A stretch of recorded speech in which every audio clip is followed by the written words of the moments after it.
Hi, well, in this short talk, I'd like to explain why we can have total confidence in our belief that there is a God and that God exists. You know, most people today do not believe in the existence of a creator or a God, but we can believe firmly and confidently that he does exist, and I'd like to explain why that is.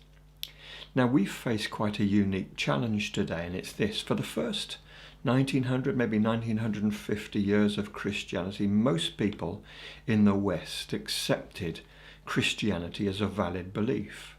Most people accepted the idea of a deity. Going to church and having faith was considered a noble thing. The principles and instructions of Scripture were considered acceptable to men and women. And then two things changed. Firstly, with the advancement of science in the last 50 years or so, some people started to suggest that the belief in a creator was not required to explain our existence. Now, that's turned out to be a poor scientific assumption, but it did take hold particularly in education. Macroevolution as opposed to microevolution today is not considered a credible theory in science. Microevolution is sometimes referred to as natural selection or genetic drift, small shifts in genetics impacted by the environment, no problem. Macroevolution is to do with the development of entirely new species, genera and families over long periods of time through tiny genetic mutations. But science today has accepted that even one organ, such as the human eye, would require more than one mutation every single second for the entire duration of our universe's existence to have developed. There is just not enough time available for the eye to develop through genetic mutation.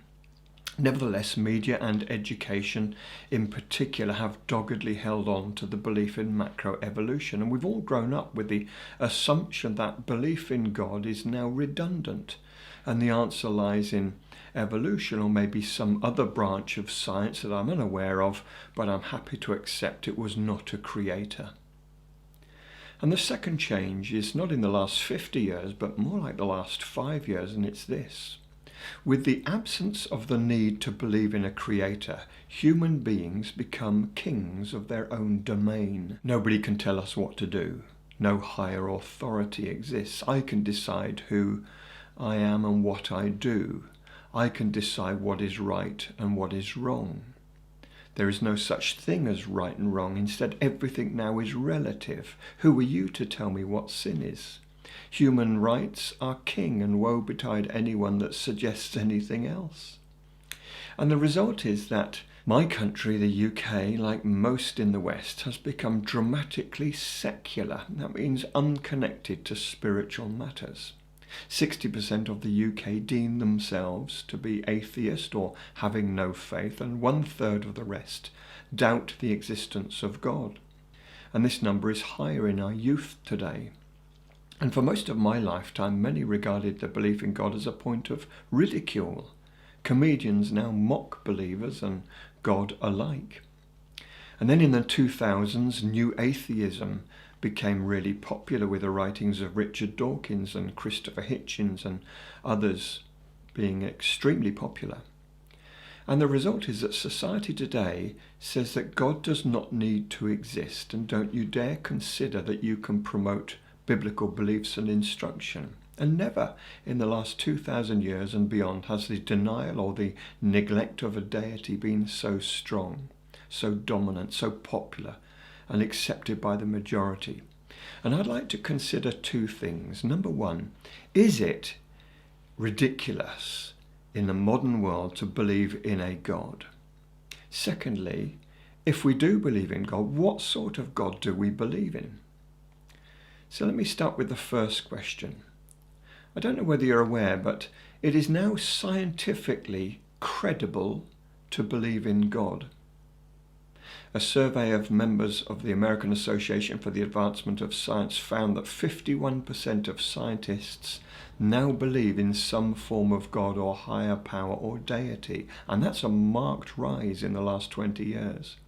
And the reason for this is the very rapid advancement of science in the last 20 years. Irreducible complexity and genetic discoveries in the micro, and the extraordinary leaps in understanding our cosmos and cosmological study in the macro both point strongly towards intentional design and not chance or luck in our existence. Now, I'd like to talk about this for just a few minutes and keep it as simple and easy to understand as I possibly can. Now, this is not a simple thing to explain in a soundbite to somebody who does not believe in God, and it would require a longer discussion with a person that's genuinely interested in discovering more, and you won't get too many opportunities like that. But the main reason for taking the next 10 minutes to focus on this is that we need to have absolute confidence that what we believe is credible, scientifically credible, credible in our common sense. Now, first of all, let me tell you about a man called Dr. Francis Collins. He is a world leader in genetics. He was the very scientist that stood on the White House lawn and announced that we have unlocked the entire human genome. Dr. Collins is a fervent believer in God, and his work has led many other scientists to believe also. He's written a book called The Language of God. It's a great read. It marries much of scientific observation with the existence of God, and it makes an extraordinary case for a creator. I wish I had more time to talk about the advancement of science in the micro, genetics and particle physics, etc. And I'd like to talk for a long time about the macro, cosmology and the science of the universe. But for the sake of time, I have to select just one of those. So I'm going to talk about the macro. Now, don't worry if you don't fully understand what I'm going to say in the next few minutes. You can study it later. But for now, at least, just take in the magnificence of scientific observation.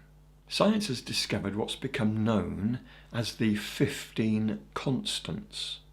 These are 15 things without which we could not possibly have a universe, and we could not possibly have life. These constants or numbers include things like the size of the strong and the weak nuclear forces, the speed at which the universe expanded, the amount of gravity that we have, and so on. They're 15 numbers that have to be precisely what they are for a physical universe to exist, let alone life. Now, we all know of Stephen Hawking, the amazing Stephen Hawking. He held Newton's chair at Cambridge and was widely considered to be the greatest scientific thinker since Newton and Einstein. He was, in his words, a confused atheist. Let me quote Stephen Hawking. He says this: "The laws of science as we know them at present contain many fundamental numbers." Now, he's talking there about these constants. "Such as," he says, "the size of the electric charge of the electron and the ratio of the masses of the proton and the electron. The remarkable fact is," he goes on to say, "that the values of these numbers seem to have been very, very finely adjusted to make life possible. For example, if the electric charge of the electron had been in the slightest difference, then the stars would either be unable to burn hydrogen or helium, or they would never have ignited in the first place. Also, if the universe was not expanding at such a critical rate, then life could not possibly exist. The rate of expansion just 1 second after the universe exploded into being could not have been different by 1 part in 1,000 million million. Otherwise, this universe could not possibly have formed." Now, he goes on to say, one could take this as evidence of a divine purpose in creation and the choice of laws of science. He then goes on to say that he will continue to look for the unified theory of the universe rather than face the possibility of a creator. And he was talking about just one of the 15 constants, that rate of expansion. 1 in 1,000 million chance that it was right.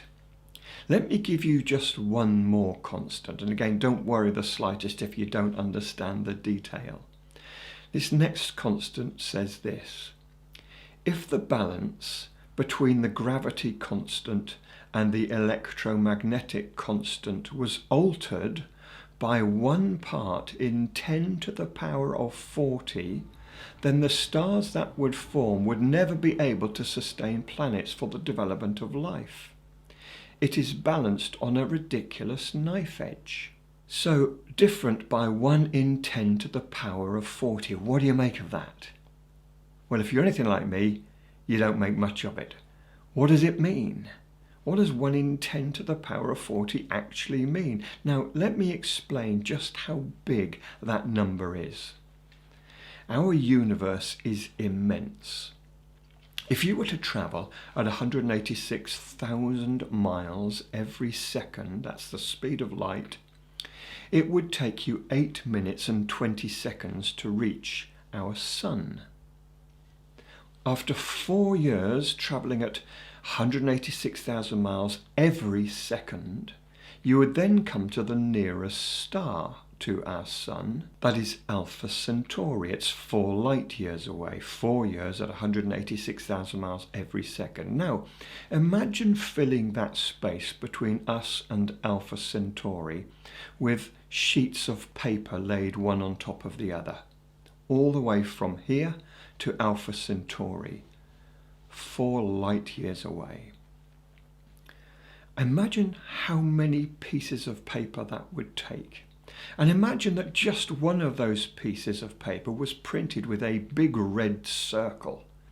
And you have one chance, only one chance, to randomly pick out the piece of paper with a big red circle. Pretty impossible, eh? Well, that is nowhere near 1 in 10 to the power of 40 from here to Alpha Centauri. Not even close. Our sun is just one star in a galaxy called the Milky Way. A single galaxy can hold up to 1 trillion stars, and travelling at 186,000 miles every second, it would take you 100,000 years to get from one side of our galaxy to the other. Now imagine pieces of paper laid alongside each other that stretch from one side of our immense galaxy to the other. And one of those pieces of paper has got a red circle on it. And you by chance have got one opportunity to pull out that red piece of paper. Or that's not even close to 1 in 10 to the power of 40. Continuing on outside of our universe, at 186,000 miles per second, it would take between 2 and 3 million years to reach the next galaxy. The nearest galaxy to us is called Andromeda. It's 10 times larger than our galaxy. Now imagine a piece of paper from the Earth all the way to the Andromeda galaxy. All those pieces of paper lined up, one on top of the other. One of them's got a single red dot. You've got to find it. One chance to find it. Well, that's not even close. Not even remotely close to 1 in 10 to the power of 40. Nobody's been able to count the number of galaxies that exist. The best guesses are 10,000 million, but it's going up dramatically after the launch of the James Webb Space Telescope. And at the speed of light, it would take around 46 billion years to span our galaxy. Now imagine all these pieces of paper, one on top of the other, spanning our galaxy, 46 billion years at 186,000 miles every second. One of them's got a red dot and you've got to pick it out. You have one chance. That's not even remotely close to 1 in 10 to the power of 40. The number of pieces of paper stacked one on top of each other to span our universe is 1 in 10 to the power of 31. 1 in 10 to the power of 31 is a very, very big number. 1 in 10 to the power of 32, however, is much bigger. It is 10 times bigger. 1 in 10 to the power of 40 is 1 1,000 million times bigger than crossing our universe with all those bits of paper, and you've got one chance to pick out the red dot. Extraordinarily fine balance. Now, not only that, but all 15 constants have to be right, and they're staggeringly unlikely. You have to multiply 1 in 10 to the power of 40 by all the 14 other constants. That's why the luck option is ruled out by every scientist or philosopher that I could find on the subject. And this is why the discussion consistently keeps coming back to the credible likelihood of intelligence behind the design, a creator. Let me tell you about a man called Antony Flew. Antony Flew is a very, very interesting man. He was called the High Priest of Atheism. He was an Oxford professor who wrote more about atheism against God than anyone else on our planet. He was a prolific writer and debater on the subject that there is no evidence for a God. His first paper was called Theology and Falsification. It was the most highly printed and reprinted work on the subject of atheism for the whole of the last century. Now, it's not every day that such a leading atheist announces that he's been wrong for his whole career. I really love this guy. It takes a lot of courage. And it explains why it was such a bombshell when the Associated Press ran a story saying, famous atheist now believes in God more or less based on scientific evidence. And this provoked all sorts of responses, some of them pretty nasty. And he explains in his own words, for his entire career, he says, he had committed himself to following evidence, following the evidence no matter where it leads, in his words. And now it's led me, he says, to believe that there was a God. And here is what he says in his book. I quote, "Why do I believe this, given that I expounded and defended atheism for more than half a century? The short answer is this. This is the world picture as I see it that has emerged from modern science. Science spotlights 3 dimensions of nature that point to God. The first is the fact that nature obeys laws.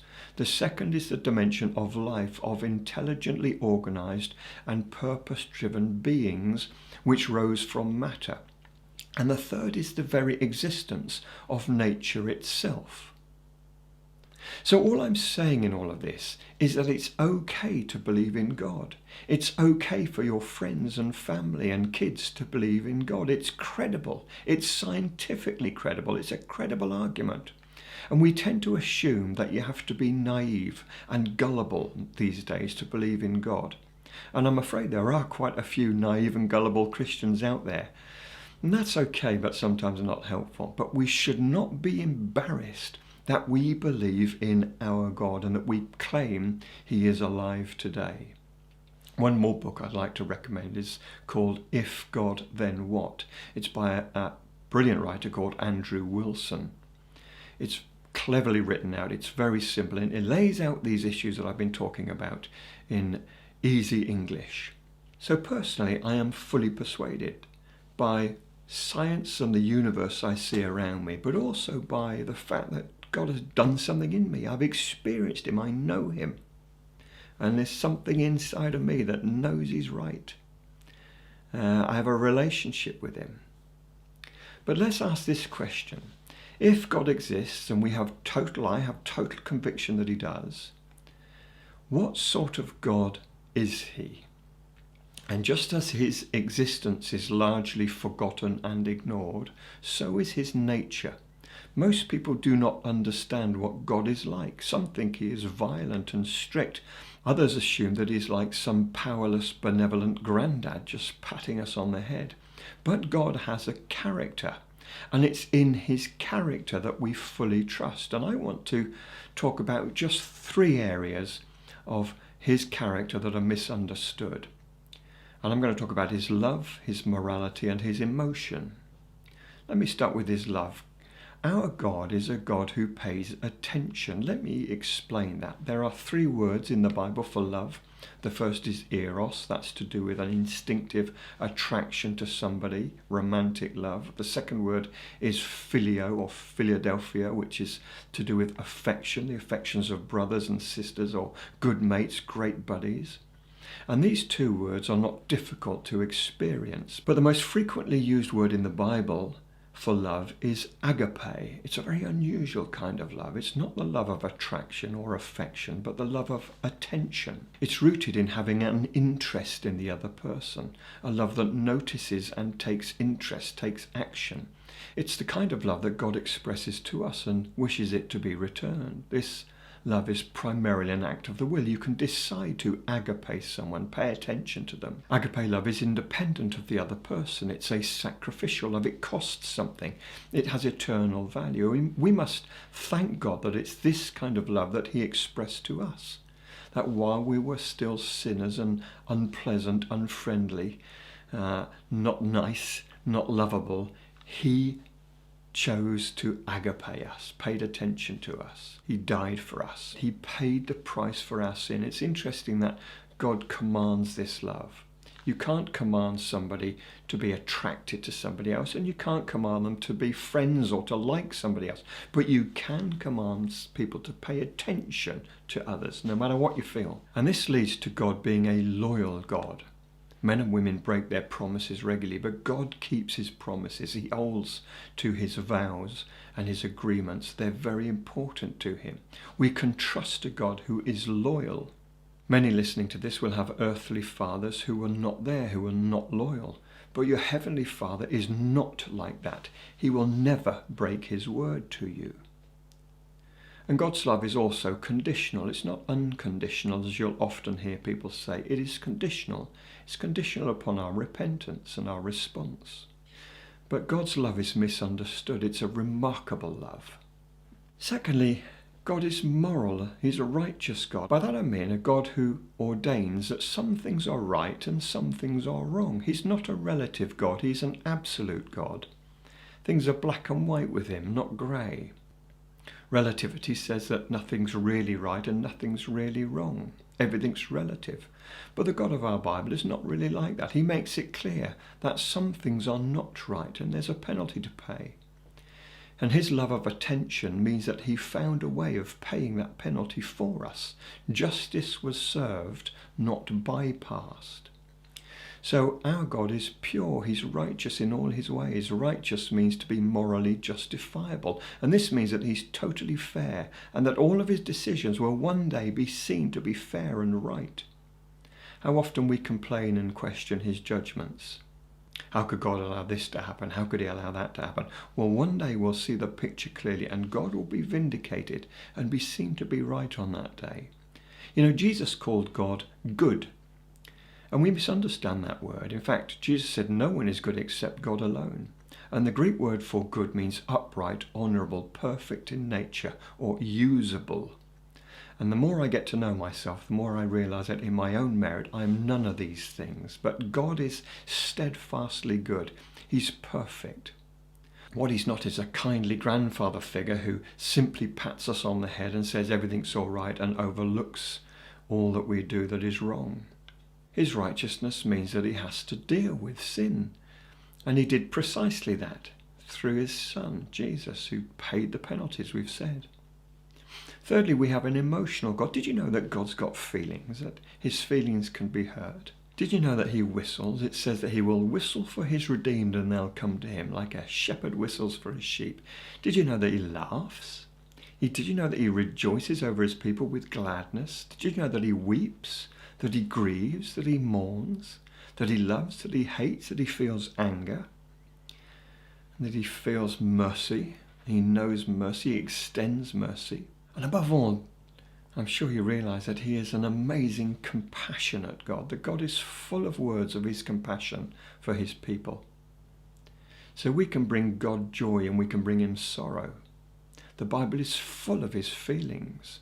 Well, there's so much more that we could say, but my point is this. Number one, it's rational and credible to believe in God. Do not be awkward or embarrassed. Don't feel the need to keep it quiet. It is neither foolish, nor weak, nor gullible, nor naive to believe in our amazing God.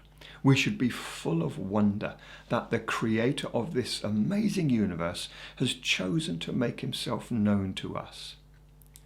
This universe, this world, this people, this relationship, it was all his idea. It was all his devising. And he said it was very, very good. And secondly, remember that God's got a personality. He's not a person quite like us, that's clear. But we have been made in his image. He is a person, not just a power, not some elemental force of goodness. We're here because he wants a relationship. He's a social, caring, covenant-keeping, compassionate Father, Abba, Dad, who wants to make a way for us to share in his righteousness. Amazing. God bless.